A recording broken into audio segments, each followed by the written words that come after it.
and it is Matthew 5, 25 through Matthew 7.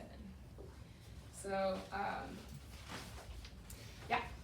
Do not worry about your life, what you will eat or drink, or about your body, what you will wear. Is not life more than food, and the body more than clothes? Look at the birds of the air.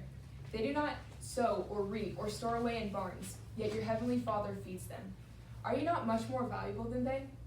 How many of you, by worrying, can add a single hour to your life? And why do you worry about clothes? See how the flowers of the field grow? They do not labor or spin, yet I tell you, not even Solomon in all his splendor was dressed as one of these. If that is how God clothes the grass of the field, which is here today and tomorrow is thrown into the fire, will he not much more clothe you, you of little faith? So do not worry, saying, what will we eat, or what will we drink, or what will we wear? For the pagans run after these things, and your heavenly Father knows that you need them. But seek first his kingdom and his righteousness, and all these things will be given to you as well.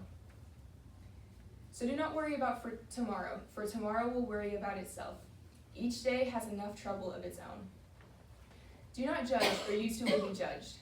In the same way you judge others, you will be judged. And the measure you use, it will be measured to you.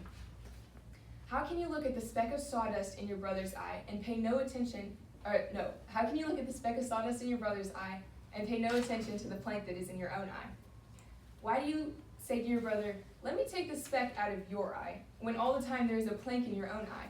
You hypocrite, first take the plank out of your own eye, and then you will see clearly to remove the speck from your brother's eye. No, that's not it. Do not give dogs what is sacred. Do not throw your pearls to pigs. If you do, they may trample them under their feet and turn around and tear you to pieces. Ask and it will be given to you. Seek and you will find. Knock and the door will be opened to you. For anyone who asks receives. The one who seeks finds. And to the one who knocks, the door will be opened.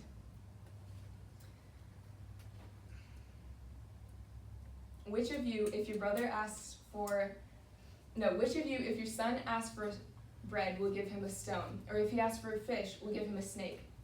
If you then, though you are evil, know how to give good gifts to your children, how much more will your Father who is in heaven give good gifts to those who ask of him? So in everything, do to others as you would have them do to you, for this sums up the law and prophets. Enter through the narrow gate, for wide is the gate and broad is the road that leads to destruction, and many enter through it. But small is the gate and narrow is the road that leads to life, and only a few find it. Watch out for false prophets, for they come to you in sheep's clothing, but inwardly they are ferocious wolves. By their fruit you will recognize them. Do people pick grapes from thorn bushes or figs from thistles? Likewise, every good tree bears good fruit, and every bad tree bears bad fruit. A good tree cannot bear bad fruit, and a bad tree cannot bear good fruit. Every tree that does not bear good fruit is cut down and thrown into the fire. Thus, by their fruit you will recognize them. Not everyone who says to me, Lord, Lord, will enter the kingdom of heaven. For on that day many will say to me, Lord, Lord, did we not prophesy in your name, and in your name cast out demons, and in your name perform many miracles? And I will tell them plainly, I never knew you. Away from me, you evildoers.